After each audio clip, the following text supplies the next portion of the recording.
নৱৰাত্ৰিৰ ব্ৰতটো কেনেকুৱা শুক্লপক্ষৰ প্ৰতিপদ তিথিৰ পৰা নৱমী তিথিলৈকে এই 9টা দিন এই ব্ৰতটো কৰে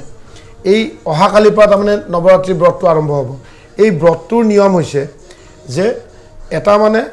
পূৰ্ণ কলহ মাটিৰ ঘট এটাত পানী ভৰ্তি কৰে কৰি ৰঙা নীলা আৰু হালধীয়া তিনিডাল সূতাৰে সেইটো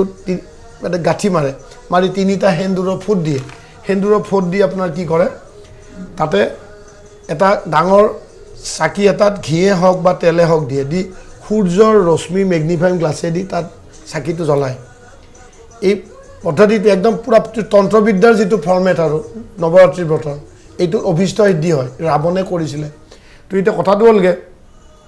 আপোনাৰ এই 9টা দিনত 9টা কমিটমেণ্ট থাকে প্ৰথম দিনাখন আমি মানে প্ৰথম দিনাখন সংকল্প লয় যে মোৰ ভিতৰত যিমান অসৎ ভাৱ আছে নিগেটিভ ভাৱ আছে এই ভাৱখিনিক মই দমন কৰিম সেইটো হৈছে প্ৰথম দিনাখনৰ সংকল্প নৱৰাত্ৰিৰ ব্ৰতত মানুহে পানী বা ফল মূল খাব লাগে দিনত আৰু গধূলি হবিজ কৰা বুলি কয় হবিজ কৰা মতলব নিমখ ভাত এইটো সন্ধৱ লৱণ যিটো এই ধৰণৰ বস্তুৰে খাব লাগে হা এইটোৰে খাব লাগে নিয়ম এইটো গধূলি হবিজ কৰিব লাগে আৰু এই প্ৰথম দিনাখন ব্ৰতটো হৈছে যে অসৎ ভাৱ মোৰ ভিতৰত যিখিনি আছে এইখিনি মই কণ্ট্ৰল কৰা আজিৰ পৰা চেষ্টা কৰিম মা দুৰ্গা মই তোমাক এটা বেষ্ট সাক্ষী হিচাপত লৈছোঁ আৰু সিদিনাখন প্ৰতিপদ দেৱী সিদিনাখন দুৰ্গা দেৱীক শৈলীপুত্ৰী বুলি পূজা কৰিব লাগে আৰু সিদিনাখন বগা ড্ৰেছ পিন্ধিব লাগে গোটেই দিনটো আৰু কথাটো হ'লগৈ এই যে ঘটটো আমি দিম তাতে আমি নৱপত্ৰিকাটো সংযোজন কৰিব লাগে ইয়াতো কলহটোৰ ভিতৰতো ভৰাব পাৰে কিন্তু যেনেকৈ পানী ভৰ্তি থাকে কলহটোৰ কাষতো বান্ধিব পাৰে এই নৱপত্ৰিকাটো কি মই যদি কোনোবাই লিখি ল'ব পাৰে তাতে তাৰমানে কি হয় কলপুলি কচু হালধি গছ জয়ন্তী ফুল যে আছে জয়ন্তী বেলপাত ডালিম অশোক মানকচু আৰু ধান এই 9টা নৱপত্ৰিকা এই কলহটোৰ কাষতো বান্ধিব পাৰে মাজতো সোমাই দিব পাৰে তো এই নৱপত্ৰিকা লৈ প্ৰথম দিনাখন দেৱীক শৈলীপুত্ৰী বুলি ঘি আৰু গাখীৰ দি পূজা কৰিব লাগে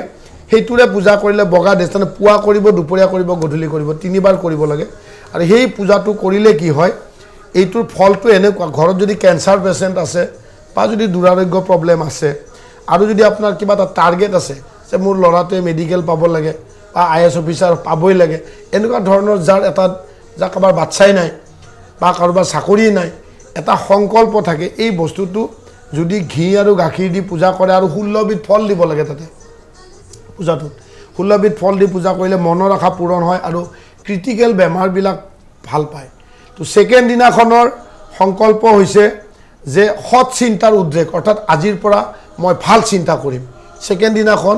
দ্বিতীয় তিথিত এইটো এটা কমিটমেণ্ট থাকে যে মা দুৰ্গা তোমাক মই ক'লোঁ আজিৰ পৰা মই ভাল চিন্তা কৰিম আৰু এইটো ধৰণে মই মাইণ্ডটো ডেভেলপ কৰিম সেই ধৰণে কৰি ছেকেণ্ড দিনাখন দেৱীক ব্ৰহ্মচাৰিণী বুলি সম্বোধন কৰিব লাগে দুৰ্গা মাক মাতা নাম বেলেগ বেলেগ ছেকেণ্ড দিনাখন দেৱীক মাতিব লাগে ব্ৰহ্মচাৰিণী আৰু চেনি আৰু বাতাচা বা বগা মিঠাই দি পূজা কৰিব লাগে আৰু 16বিধ ফল কিন্তু দিব লাগিব দিলে কি হয় সাধনা বা মনৰ যাৰ কিবা এটা টাৰ্গেট আছে টাৰ্গেটটো মানে ঠিক হয় আৰু ল'ৰা ছোৱালীৰ পঢ়াত একাগ্ৰতা বাঢ়ে বা বিদ্যাস্থানটো ভাল হয় 3 নম্বৰ দিনাখন আমাৰ মেইন হ'ব যে আত্মবিশ্বাস অৰ্থাৎ সেলফ কনফিডেন্সটো মই ডেভেলপ কৰিম সেইটো এটা কমিটমেণ্ট কৰি তৃতীয় তিথিত শুক্লপক্ষৰ তৃতীয় তিথিত এই ব্ৰতটো ৰখা হয় তৃতীয় দিনাখন দেৱীক আমি মানে পিংক মানে কমলা ৰঙৰ ড্ৰেছ পিন্ধিম আৰু দেৱীক সম্বোধন কৰিম চন্দ্ৰঘণ্টা দেৱী বুলি সিদিনাখন গাখীৰ আৰু পায়সেদি পূজা কৰিব লাগে 16বিধ ফলেদি পূজা কৰিব লাগে তেতিয়া টেনশ্যন কমে খং কমে আৰু শত্ৰু কমি যায় ইয়াৰ মাজতে মই দুটা কথা পাহৰিছোঁ প্ৰতিপদ তিথিত শুভ ৰং হৈছে বগা দ্বিতীয় দিনাখন ৰংটো নীলা ড্ৰেছ পিন্ধি পূজা কৰিব লাগে ৰঙৰ লগত কথা থাকে আৰু 4 নম্বৰ দিনাখন দেৱীক আমি স্কন্দ মাতা কুষ্মাণ্ড দেৱী বুলি মানে সম্বোধন কৰিব লাগে কুষ্মাণ্ড দেৱী বুলি সম্বোধন কৰিব লাগে আৰু চতুৰ্থ দিনাখনৰ ব্ৰত হৈছে বীৰ্য শক্তি ধাৰণম অৰ্থাৎ এইটো সংস্কৃতত কয় বীৰ্য ধাৰণম ব্ৰহ্মচাৰ্য ব্ৰতম সৌৰ্য বীৰ্যটো এটা শক্তি পাৱাৰ এই বস্তুটোত মই কণ্ট্ৰল ৰাখিম ইংৰাজীত শ্বৰ্ট ফৰ্মত ছেক্স কণ্ট্ৰল যিটো কয় তাৰমানে মই সব ধৰণৰ কাম বাসনাটোক মই কণ্ট্ৰল ৰাখিব পৰা ক্ষমতাটো ডেভেলপ কৰিম সেইটো হৈছে চতুৰ্থ দিনৰ কমিটমেণ্ট কৰি সেই ব্ৰতটো ৰাখে যাতে মই যিমান পৰিস্থিতিত মই নিজক কণ্ট্ৰলত ৰাখিম সেইটো হৈছে তো সিদিনাখন গ্ৰীণ ৰঙৰ ড্ৰেছ পিন্ধি কুষ্মাণ্ড দেৱী বুলি দেৱীক পূজা কৰিব লাগে চতুৰ্থ দিনা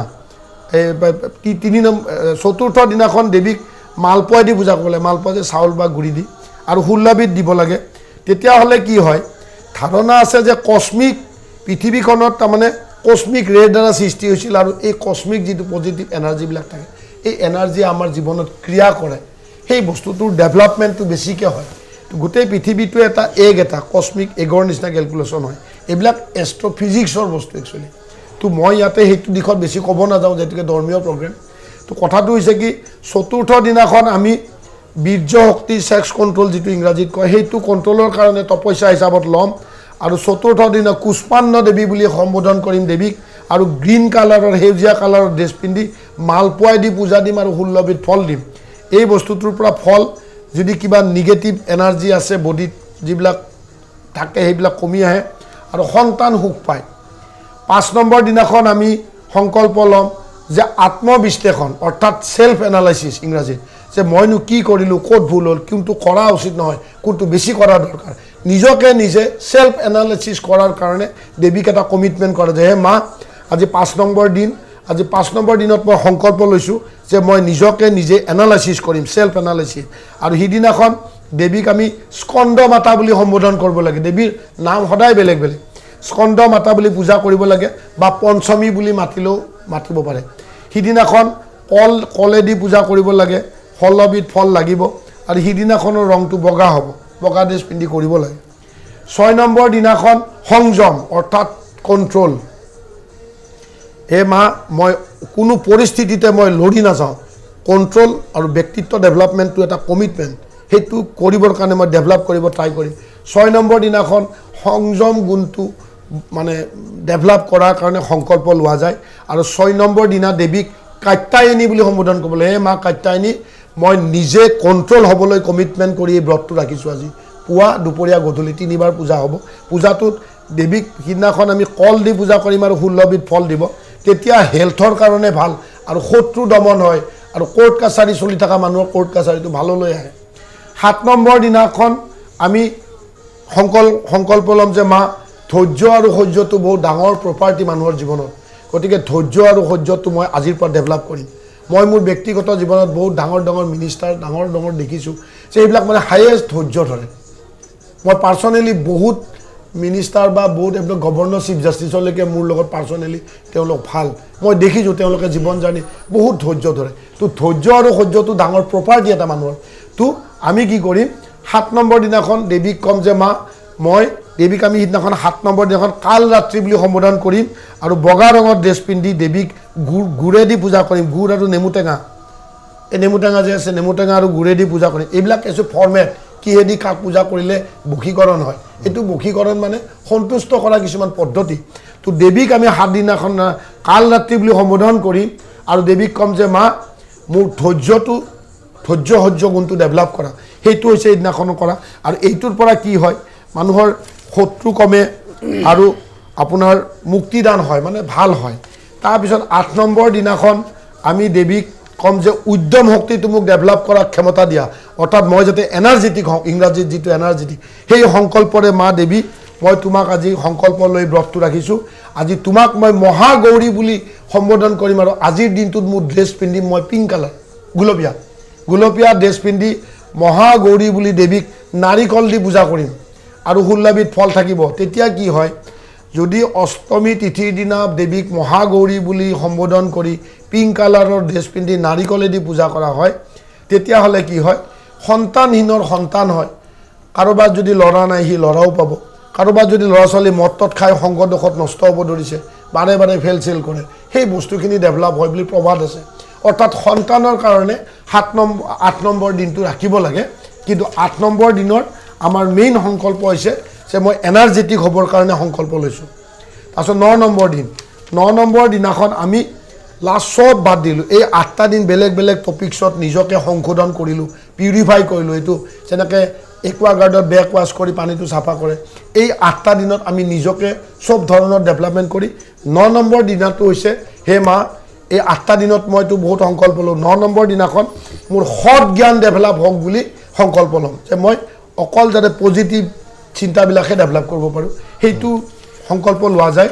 আৰু সিদিনাখন দেৱীক সিদ্ধিদাত্ৰী বুলি সম্বোধন কৰিব লাগে আৰু আকাশী নীলা স্কাই ব্লু ড্ৰেছ পিন্ধিব লাগে আৰু সিদিনাখন দেৱীক ডালিমেদি পূজা কৰিব লাগে ডালিম আনাৰ দি পূজা কৰিব লাগে 16 বিধ কিন্তু ফল থাকিবই তেতিয়া অভিষ্ট সিদ্ধি হয় মনৰ আশা পূৰ্ণ হয় আৰু এই গোটেই ব্ৰতটোত নিয়মমতে পানী বা ফল মূল জাতীয় বস্তু খাবই লাগে তো এইখিনি হৈছে নৱৰাত্ৰিৰ ব্ৰত এই নৱৰাত্ৰিৰ ব্ৰতত মানুহে এই মাহটোত মাতৃপক্ষ নিৰামিষ খাব লাগে আপ টু দশেৰালৈকে লক্ষী পূজালৈকে এইটো এটা নিয়ম এটা বহুতে নাখায় সেইটো মোৰ ক'ব লগা নাই কিন্তু আমি এটা ধৰ্মীয় প্ৰগ্ৰেম কৰিছোঁ আমাৰ কোৱা কথাখিনি আমি কৈছোঁ এই কথাখিনিত নিৰামিষ খাব লাগে গোটেই আজিৰ পৰাই আপ টু দশমী লক্ষী পূজা এই এটা চিৰিজ তাৰমানে এইকেইটা দিন নিৰামিষ খাব লাগে নিয়মমতে তো এই নৱৰাত্ৰিটোৰ বহুত কিছু চাইণ্টিফিক ব্যাখ্যাও আছে এইটো এটা মাধ্যম যিটো মাধ্যমেদি আপুনি শৰীৰৰ পৰা মনৰ পৰা গোটেই বস্তুখিনিত আপোনাৰ কণ্ট্ৰল কৰাৰ এটা প্ৰয়াস চেষ্টা এটা কৰে যাতে তাৰ পৰা যদি 2%ও যদি মানুহজনৰ ডেভেলপ হয় তেতিয়াহ'লে এই নৱৰাত্ৰি ফলটো পাতিম এটা চমু আমি বিৰতি ল'ম